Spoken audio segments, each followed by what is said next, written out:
Great. Can you guys hear me okay? Is the internet good? Great. You never know.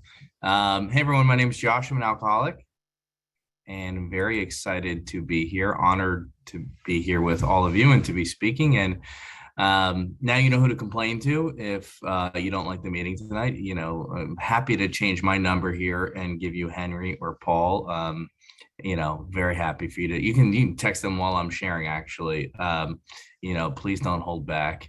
But it's an honor to be here, and this works out great. My wife is sober, as Phil mentioned. She's a great member of Alcoholics Anonymous, someone that I look up to. I've been sober 17 years. My wife has been sober 14 years. And, we have been on this journey together, for a long time. And we both love Alcoholics Anonymous. Alcoholics Anonymous is the most important thing in our lives, more important than each other, which may sound a little crazy. But I feel like there's some people here who get that. And what I mean is that Alcoholics Anonymous comes first, and we both, never has, my wife asked me to stay home, so we can have a date night. And not that those things aren't important, but she understands, that without Alcoholics Anonymous, I'm the kind of guy who runs down the street half naked, in a blackout and ends up in a psych ward. And she doesn't want that. Nobody wants that. I'm grateful to be here with you all. And I have a sobriety date. It's March 29th, 2005. I have a home group. It's the Miami Young People's Group of Alcoholics Anonymous. Now that I'm a little older, it's, sometimes I hesitate before I say the Young People's Group. And the truth is, I kind of had a little bit of a slanted opinion on Young People's Group because I got sober up in Washington, D.C. I'm in Miami now, and I got sober in a really active group. It wasn't a Young People's Group. But when I moved to Miami and I had 5 years sober, my sponsor told me to find a group where there were people I could help. And since I got sober when I was 19 and I was about 24, this group seemed to be like the group that I could be most useful at. And, it was 7 people at the time. And after a year, I went from 7 to 40. And after 40, I went to 100. And after 100, I went to 150. And after 150, I went to 200. And we're now just at about 250. And it's not because of me at all. Literally, it's because we had a really good cookies. We had a really good coffee. And the truth is, it's not that either. What happened is that we all showed up an hour before the meeting. My home group, people are there, starts at 8 o'clock. At 6:30, all the seats are saved because everyone gets there 6:30. There's a greeting line that's like 30 people. If you're new, you're getting spoken to. If you look around the courtyard, there's about 5 or 10 people reading the book with their sponsees. Alcoholics Anonymous is alive and well at my home group. And now I don't, flinch so much when I say young people's, even though my wife and I are always like, well, how long can we be there? But we just try and live in the moment, which is something I really struggle with today. I spent my whole life thinking about the next thing, and then before you know it, kind of life goes by you. And I've been taught in Alcoholics Anonymous that it's important to kind of be in the moment and be present, which for someone like me is really difficult. But anyways, I'm honored to be here, honored to share with you a little bit about my home group. And Phil, I really hope to have you there. I hope anyone here comes and visits. My phone number is here. You just reach me. We're the kind of group where we'll come to the airport and pick you up, and we'll really make you feel welcome. And so why am I here with y'all on a Saturday night? Because I'm an alcoholic, and what that means is that when I drink to get drunk. I lose control. I end up in places like psych wards, detoxes, jails, institutions. I end up in places where society feels safer when I'm not around. And that's because alcohol does something for me. So regardless of those consequences, I drink. I drink because I get an effect from alcohol that is hard for me to put into words, truthfully. It's really hard to put into words. But if you've ever gone for a long run, which admittedly I haven't done in a long time, or if you've ever done something really hard, exercised really hard, and taken a moment and caught your breath, that like relief, that feeling when you catch your breath is what it felt like the first time I kind of got drunk. And the first time I got drunk, I remember it like it was yesterday. I was a really short kid growing up. One of the nice things about Zoom is you kind of can't tell. I'm 5'7" and 3/4, and if I throw the 3/4 in there, it's because I'm a short guy, and I fight for all those. At least I'm taller than Henry, I guess. But short guy growing up, and I was attracted to the opposite sex from a very young age. Like I wanted to be married by the time I was in fifth grade. And by the time I was in sixth grade, I wasn't married and I felt like a loser. And I also knew that because of how short I was at a major disadvantage to finding a wife. Like, I don't care how attractive you are. There's a scientific equation out there that the taller you are, the more attractive you are to the opposite sex. And no pun intended, I got the short end of that stick. So I would do funny things. Like I'd act really funny in class. I'd act like a class clown. I remember getting on one knee and proposing to a girl. Then they moved me to a different class. I was in detention all the time. I was just like that kid that was all over the place. And when you act the way I do when you're young, and your parents are good parents like mine were, admittedly, even though at the time I didn't think they were, but now looking back, I know I had parents who did the best they could. They send you to like psychiatrists and psychologists, and that's what happened. And I got diagnosed with every combination of the alphabet you can be, ADD, ADHD, OCD, and not to minimize anyone who has any of those things. I just didn't. I was just like super selfish, super self-centered, always thought people were talking about me, always thought about me, which is somewhat normal at a younger age. But I'm an alcoholic, and I am like, selfish to the extreme. I mean, our literature says selfishness, self-centeredness, that we think is the root of our trouble. And that was the root of my trouble long before I took a drink. And I was so self-centered that I would walk into a classroom and I would think that everyone was talking about me when I walked in the room, And then you send me to these psychiatrists that have me labeled as ADD, and then they put me on these meds, which is like basically an amphetamine. And not only do I know you're talking about me, I can like hear the brain waves coming out of your head because I'm just like on speed, like out of my mind, sixth grader, just like, I was like breaking pencils. Like I was just like so tense. And I know most of y'all here probably don't know what an amphetamine feels like, even though I'm joking. But it was crazy. And I would go to school. I would get really high on that stuff, and I would come home and I'd crash instantly, and I would punch holes in walls, and I'd be angry, and I'd yell at people. And I was just this disgruntled little short kid who didn't have a wife. And I got this opportunity to hang out with these older kids who wanted to get drunk. And they asked me, they said, "Do you want to get drunk with us?" And I said, F yeah, I love to get drunk. I love to party. Let's go have fun. And I had never gotten drunk in my life, but I just always wanted to fit in. My whole entire life, I just wanted to fit in. Like I always felt like I was like the third wheel, like I felt like growing up, like if I got invited to like a basketball game or like a football game because a friend had an extra ticket, I knew it's because like the first person he asked said no. And I was the second, and I just always felt like the odd man out in these groups. But here was a new group and a chance for me to impress.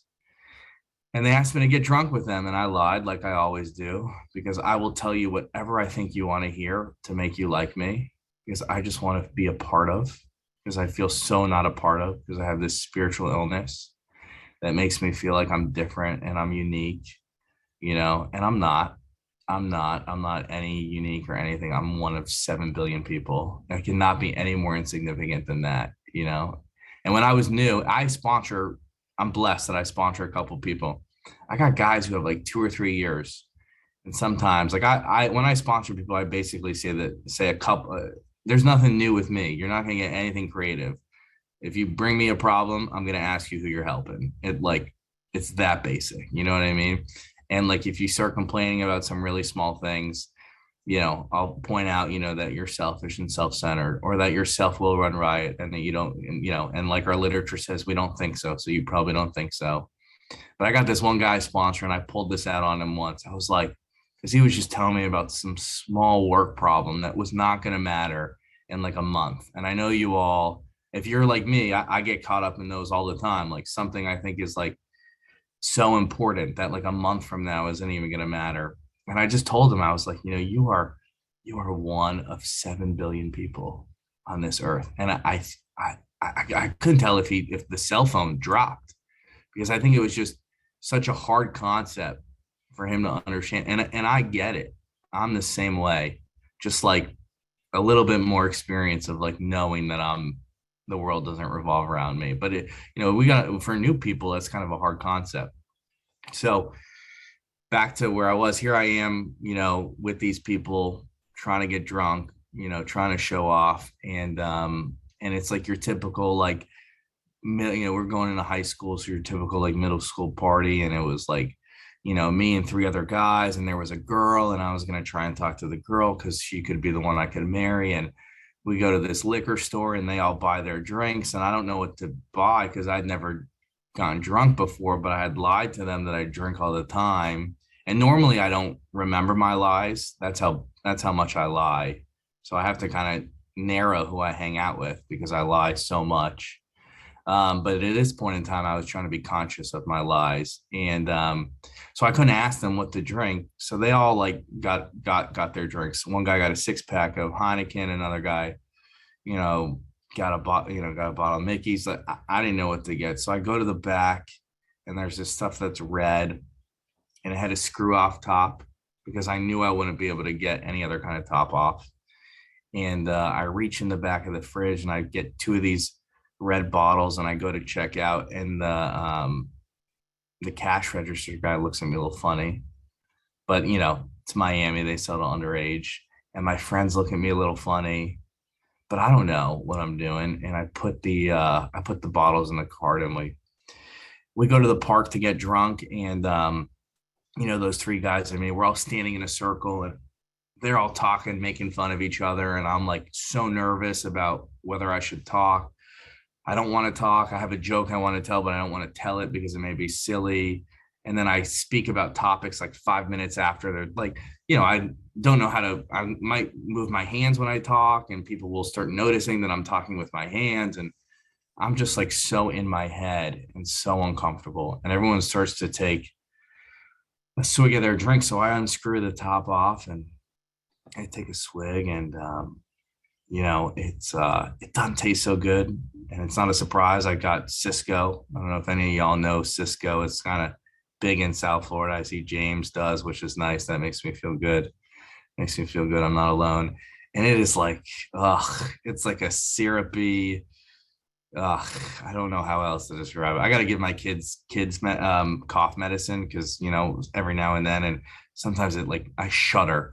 I just think of Cisco because it gives off a similar smell. And I take a swig of this Cisco and then put it down. And I look around, everyone's still drinking. So I go, okay, I guess I'm supposed to finish it. And I drink and I drink and I drink and I drink.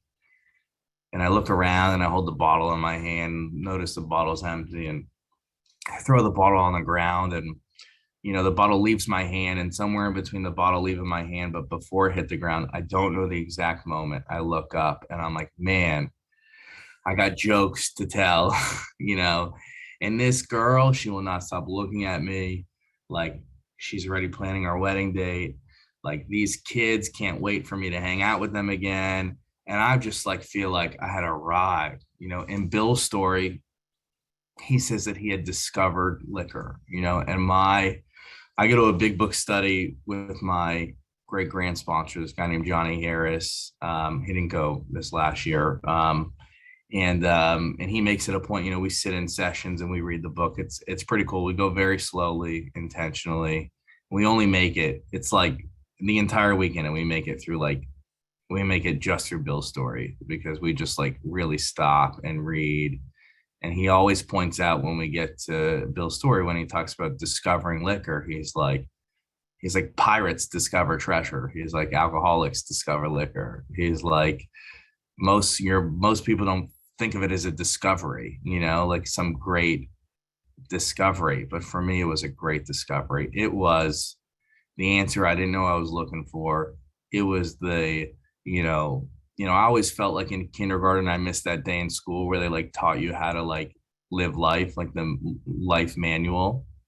And alcohol felt like that life manual. And it's all I wanted to do. All I wanted to do was drink and get drunk. I did so many things that night. I crossed so many lines that I set for myself. And I can really expedite what my drinking looked like by explaining it like this. I drank for the effect I got from alcohol. It was extremely elusive. Sometimes it would be 7 shots, 3 beers. Sometimes it'd be 7 beers, 10 shots. I drank for this mark. And that mark was that feeling that nothing in the world mattered, that I was right where I needed to be, that I was with my best friends, that I don't know if any of you all have ever done this. I'm feeling probably one or two. I know James at least has. We're on the same page here, where you just feel like you want to buy everyone around you a drink because you're having such a great time. You want everyone else to have such a great time. And that was the mark I drank for. And I would overshoot it constantly. It was like a 15-minute window some nights, a 30-minute window some nights, 5 minutes. Sometimes I wouldn't even hit it. And I'd overshoot it and I'd black out and I would do stupid things that would end me up in stupid situations and dangerous situations. Sometimes I'd end up passed out at a drive-through. Real easy, quick way, real quick, dumb way to get a DUI. Luckily I didn't get one, but I have many friends. You come to Alcoholics Anonymous and you hear like the same drinking stories and you almost feel like, okay, maybe this is normal. The way, if this guy had to have a plane landed because he was so drunk, maybe when they tried to land the plane because I was so drunk, that's normal. And then you're like, whoa, whoa, whoa. Then you go into the real world, and you realize people like can go to dinner and have like a half a glass of wine, like intentionally, which is like the weird, still gives me anxiety when I'm at like a work event and someone drinks like half their drink. I just don't understand it. And that's what my drinking was characterized. That's what it looked like. It looked like fun in the beginning, amazing fun. Things just seemed to all click into place. I stopped fighting so much with my parents. I stopped like doing things that were important to me, like soccer and other things. But man, socially, things got really a lot better for me. And my grades were already terrible. So it wasn't like people noticed a drop. It wasn't like, uh-oh. Like, people thought I was doing drugs and drinking long before I ever really did. I'm not a winner, without Alcoholics Anonymous. I have some friends who are real winners who like had a manageable heroin and drug, in addition to being an alcoholic, had all those things going and would still be able to like graduate with like a PhD or like a doctorate. Like, no, no, no, no, no, no. I was so incapable of doing my own laundry that rather than doing laundry, I'd buy new underwear every 2 weeks because it was just so hard. I tried cooking once and left the oven on for 3 days. I mean, that is like how I am when I'm drinking because I just get so drunk and sloppy drunk. I mean, like beer in the shower drunk, like putting a TV on the toilet seat so that I can watch TV and hang out in the like. It is a miracle I'm alive. Like just from those situations, let alone the ones where I thought that I could do anything. Because I'd wake up in the morning, I'd be depressed about my life, and I was so depressed that in a moment of weakness, I asked my parents for help, who at the end of my drinking, I had no relationship with. I mean, no relationship. And my dad offered to get me a life coach. And no offense to anyone here who is a life coach or who has a life coach. But for me, they weren't getting me a life coach because like the life coach was telling me like pretty simple things like brush your teeth in the morning. And my parents were paying this lady a lot of money. It was basically a glorified babysitter because they just didn't know what to do with me, And today I'm very happy to announce that I don't need a life coach, which is very cool. I don't treat my sponsor like a life coach,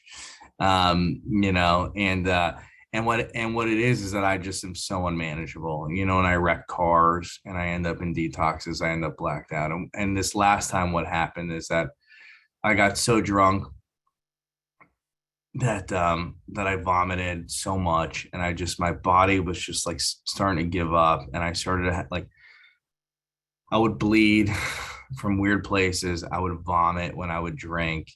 I think something was going on with my esophagus. I smoked a ton of cigarettes. I couldn't put anything in my body without instantly vomiting, and unintentionally, after, because I had drinking for about 7 years at this point, and those last 2 years was like uninhibited, like on my own, no one around me, drinking around the clock, never without a bottle in my hand, that I was physically unable to drink. And after drinking so constantly for so long, that my body started to have the DTs, and I started going to a psychosis. And what happened is that I had a girlfriend at the time, which I still don't understand why. She's a psychologist now, so sometimes I think it was like an experiment for her, because I was like a disgusting human being. Like, she would find my alcohol around the house and she'd throw it out, and then the next morning I'd like hide it somewhere else. I'd like hide it in her underwear drawer. Like, of course she's gonna use underwear. And I remember when I read Dr. Bob's story in the back of the book, and he talked about how he was gonna hide alcohol. It's terrible. I don't even know the top of the toilet where the water fills. I was gonna hide my alcohol. I hid my alcohol there all the time. And Dr. Bob's like, I was gonna hide my alcohol there, but I realized that was kind of stupid. Is basically what he said. And I was that stupid. And Dr. Bob's my favorite. I mean, not that we have favorites, but definitely a big Dr. Bob fan. And Dr. Bob's last talk is amazing. And I just love the way he talks about helping people. It just is my experience. But anyway, he thinks I'm stupid because I hid the alcohol on the top of the toilet, and he was like, I had a faint idea that wouldn't be so bright. And well, I guess I really belong. And what happened is that she had come home from a long trip, and I was in the middle of these DTs, and she didn't know what I had taken, because I'm the kind of person also who, while I am an alcoholic, when I'm drunk, if you put things in front of me, I'm just going to take it. So she knows that about me. So she doesn't know what I'm on.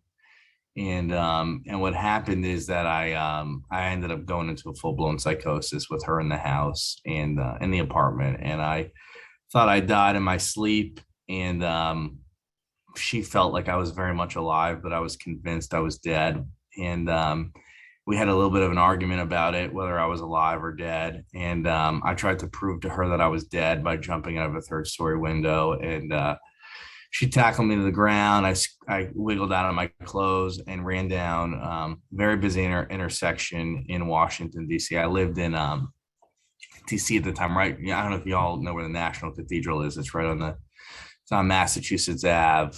I saw someone from Leesburg, Virginia here. I feel like Dan knows Massachusetts Ave and the cathedral. Well, it was 5:30 in the morning, and unlike Miami, where people are still asleep at 5:30, in DC, people are very much awake and driving down to the Capitol. And here I was running naked on Massachusetts Ave, thinking I was dead, yelling I was dead. Caught a lot of attention. Realized for a brief moment that I might not be dead. The cool March air really hit me. And I just remember looking up at the cathedral thinking, maybe, because I was convinced I had died, but I'm so arrogant. I felt like God had put me back on this earth a second time and given me 2 hours left to live, like some bad Christmas movie, and I ran back to my apartment, and the ambulance was waiting for me. So were the cops. But somehow my girlfriend convinced them that I needed mental health help, and they put me in a psych ward. And I don't remember anything. I just remember waking up 7 days later, asking for my parents, who were in the room, and feeling this overwhelming white light experience like Bill talks about, where I just felt like I know that I'm an alcoholic. And I don't know why I felt that. I just knew that I had a problem with drinking, which was a revelation for me because I had been to detox like 3 other times, treatment centers 4 other times, where I had been spoken to about alcoholism and I felt like I did not relate. But in that moment, I was able to say, I have a problem with alcohol. And it was a weird experience. And what happened then is that there was an amazing psychologist or psychiatrist who was running the psych ward. And I ended up in a hospital called Sibley Hospital, which I drive by every year when I go to the Big Book study up in DC just to kind of wave. I woke up in Sibley Hospital and the leading psychiatrist there, a guy named Dr. Virgil, um, asked me to do 20 push-ups, which is really weird. And I barely did 20 push-ups. And he said, okay. He said, okay, I think you may be ready. And he handed me the big book and he said, I want you to come to the dining room tonight. And at the dining room, there was an AA meeting. And these two people spoke, and my neck still hurts from how hard I nodded my head up and down over 17 years ago in that psych ward in that hospital gown. Uh, I just, this guy told my story in a way that nobody has ever told. And now I've heard that story so many times, it's nothing like my story at all. But I related in such a way. And what it was the language of the heart in Alcoholics Anonymous. He was, he did exactly what our literature says, in doctor's opinion, talks about this physical allergy that we have, this phenomenon of craving that once we put one drink in us, we have no idea what's going to happen, And he described that phenomenon of craving in a way that I related. He talked about his drinking, and it says and doctor's opinion also says, any picture of the alcoholic which leaves out this phenomenon of craving is incomplete. So he knew it was his responsibility to talk about the way he drank, just like I spent just under 30 minutes talking about the way I drank, and the way I felt, because it was that physical factor, which is extremely important. Because I don't know, I mean, most of the people here look like been sober a while, but could be someone logging in for their first time trying to check out AA anonymously, hiding behind a screen or a name. And I hope that if they are, they related to the way I drank. And if not, they'll stick around for another speaker, or maybe they'll order the book, because it's probably weird to go to an intergroup if you don't know if you're in AA yet, but go online, order a book, text me, I'll send you a book. Because what happened this last time after this guy spoke and shared my story, this same doctor handed me a big book and I read it and I related in a way that I'd never related before. Because I had read it before, that when I was in detox when I was 17, after I got into a huge fight with my dad, who punched me while I was driving a car, which looking back probably was pretty risky move on his part. I ended up in that detox and they handed me the big book and it felt like I was reading a car manual. It just like meant nothing. But here I was in that psych ward reading that big book and it felt like the answer. It felt like the first thing that described how I felt. And I remember I actually read We Agnostics first, which is not like the typical way to read it, but thank God I did. Things happen in God's world, and who knows why. But they told me to read We Agnostics, and man, that not only blew my mind, it made me. I felt something physical from my head trickle down to my toes when I read that chapter, and I had no idea that there was more to being into alcoholism than the way I drank. And while when I say I'm Josh, I'm an alcoholic, I am saying that I will return to a drink again. What I'm saying is that I have this phenomenon of craving and I have this mental obsession. So that phenomenon of craving is that once I drink, I have no control what's going to happen.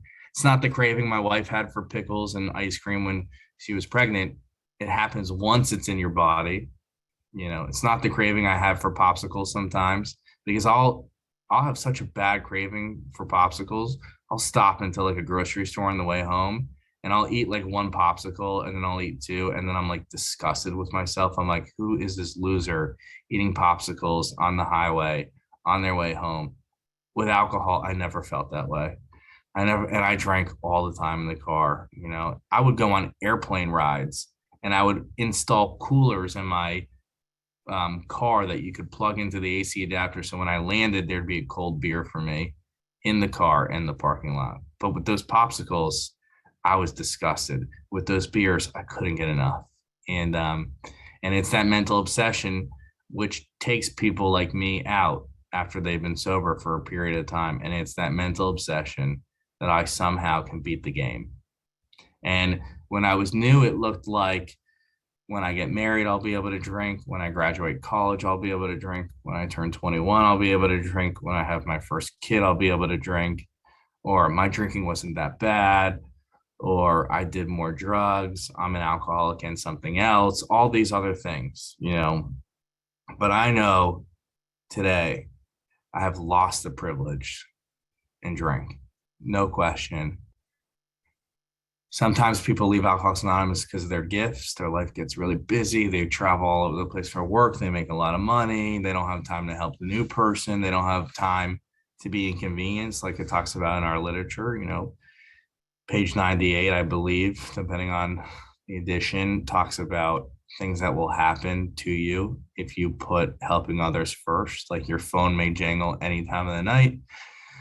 You know, you may have to counsel families. Just, you know, I heard someone before the meeting started talking about someone dying of this, you know, illness. I spoke at a meeting 2 weeks ago. There was a new guy there, came up to me after.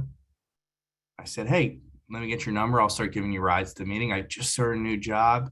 He was literally on my way home. It could not have been any easier for me. And I was picking him up for 2 weeks. He asked me to sponsor him.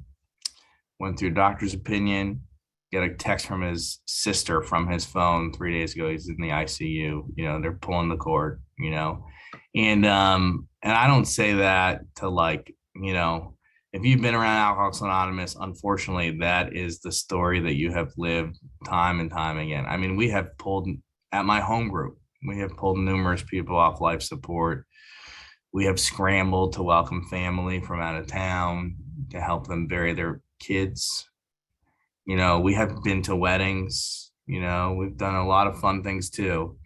You know, and I know that that's what's waiting for me. You know, I know that I am not any less powerless than Wesley was. You know, like I'm not any less powerless. And I am lucky that I fell into a group of Alcoholics Anonymous who, much like this group, had a strong focus on helping others. And I got a sponsor by accident who was a sponsor.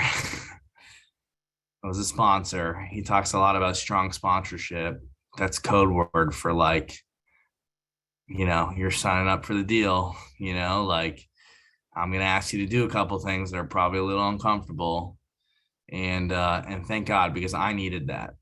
I needed a sponsor who had no filter to tell me the truth about myself. And my sponsor now has gone a little bit softer. He's been sober now 27 years. When I asked him to sponsor me, he had 10 years. I've had the same sponsor for 17 years, which is pretty cool.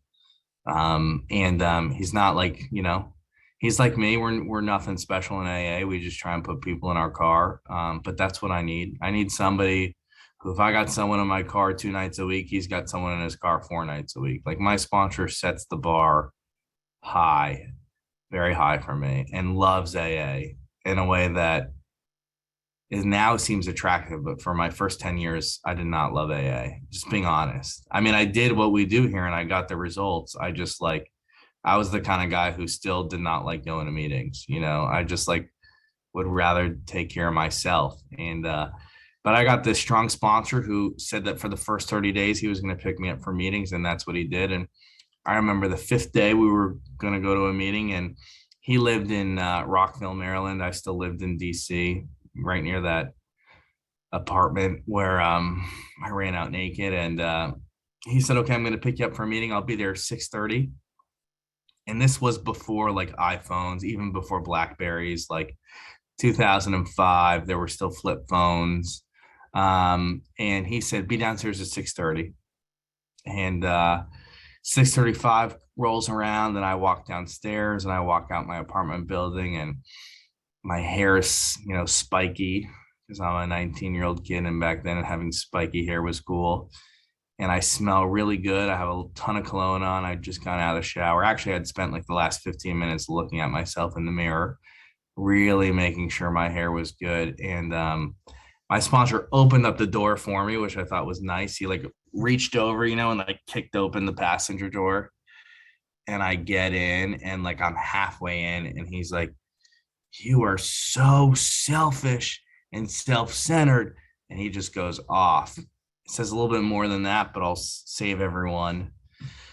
I don't want y'all to feel as uncomfortable as I did that day. And he said, "You are selfish, self-centered." And he just went on, selfish, self-centered.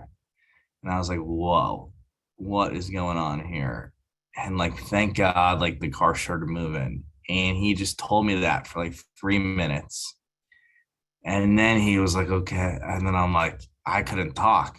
And I think he could feel that I was uncomfortable. He's like, do you know why I told you you're selfish and self-centered? And I was like, I have no idea.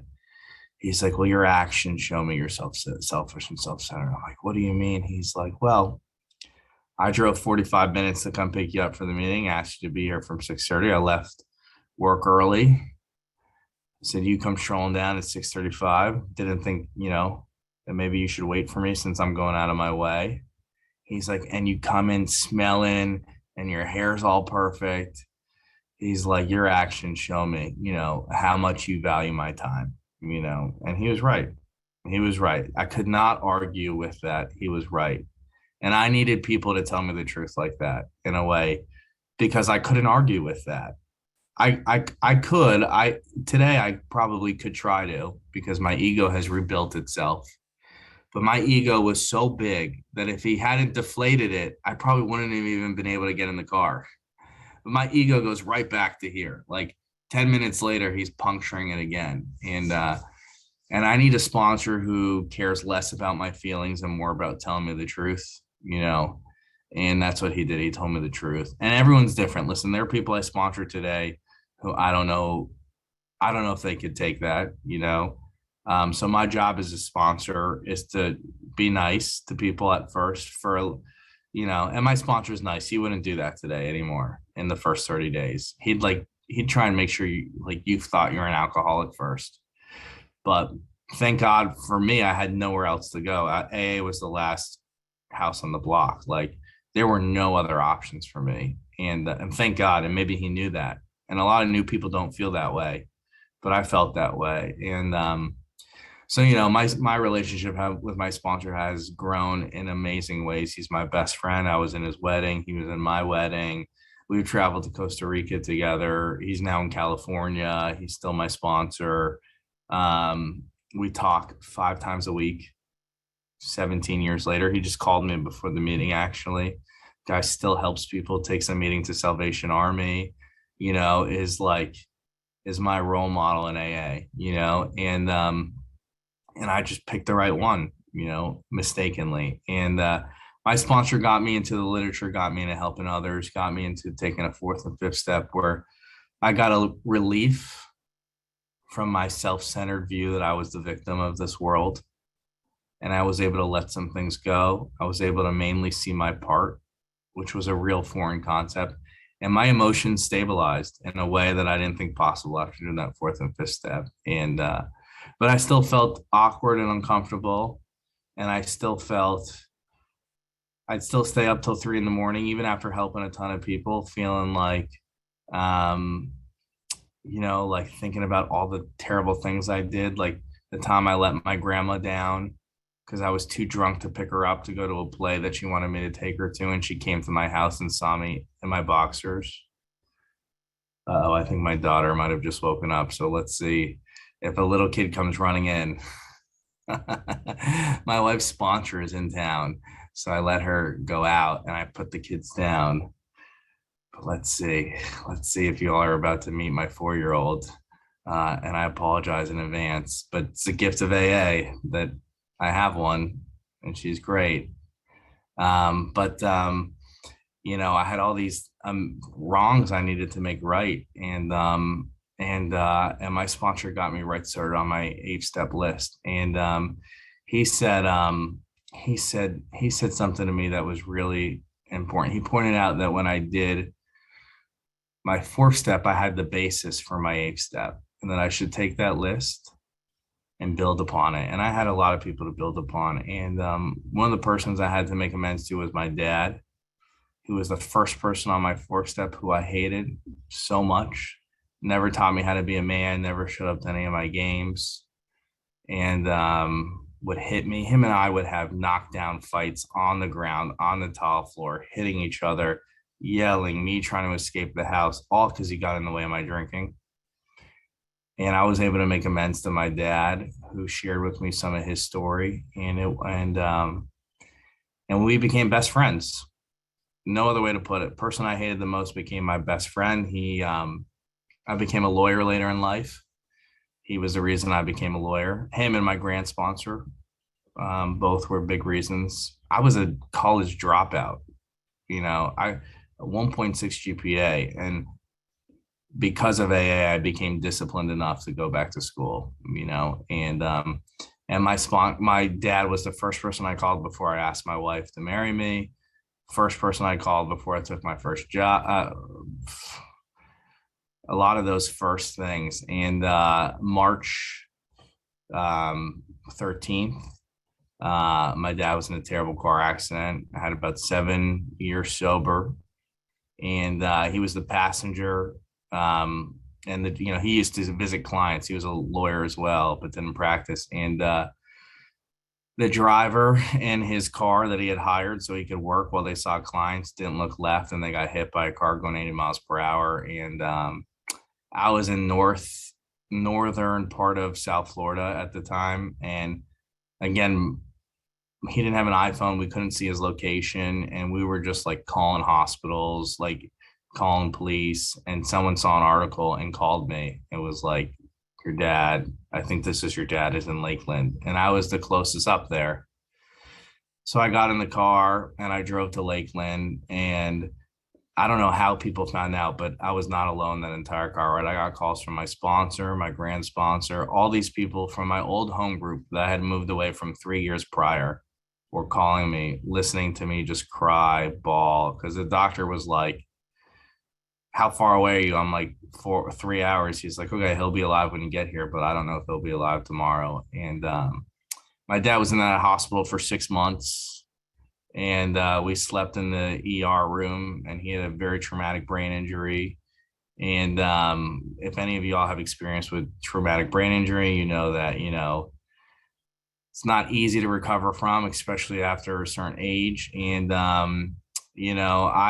was just about to graduate law school, and at law school, you got to take this bar exam, which is somewhat difficult, and studied for the bar exam from his hospital room. And I didn't know what to do, but I remember listening to this tape from this speaker out in Texas who shared about flying to visit his dad for the last 2 years of his life. And he shared about changing his dad's diapers, wiping his dad, when he went to the bathroom, changing his socks. And that's what I did, change my dad's socks, help him get to the bathroom, stayed in the room because he would have these tremors, and helped hold him down with the nurse.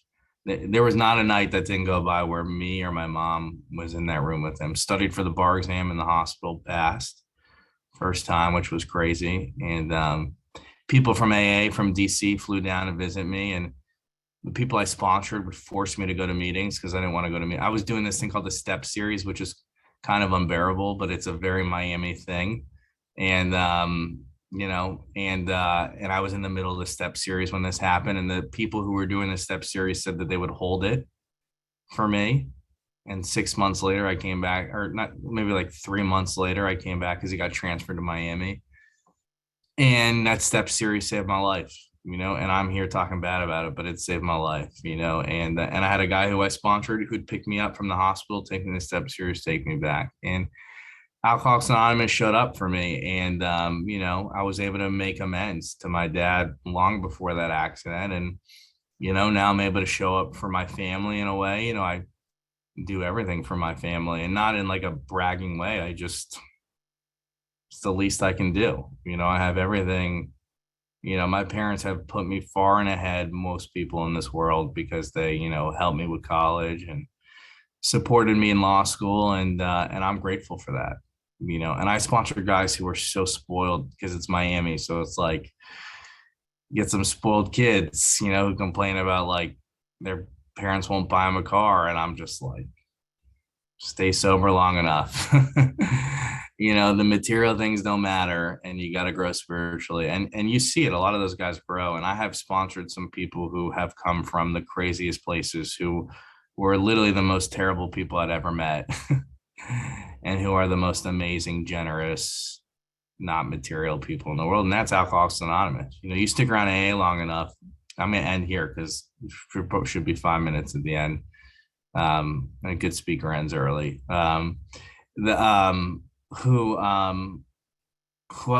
you see the lights go on in people's eyes. You see people who can't look anyone in the eye, who look down at the ground, who can't do anything.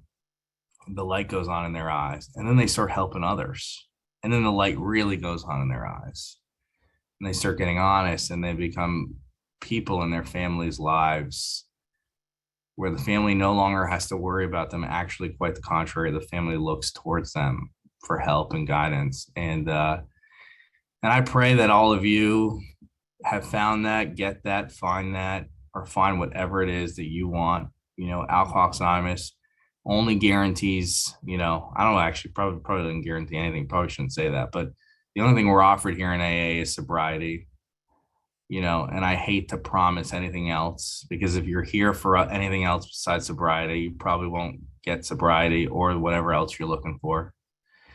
But man, my life, I am a loser, an underwear buying guy who can't do laundry, who is in a psych ward, who literally has 2 kids. I'm going to be up till freaking midnight making a cake for my daughter's birthday tomorrow, because I did it last year, and I want, when I'm not alive anymore, for my daughter to think, man, my dad made my cake every year for my birthday. Like, I get to do those things and be present in my kid's life.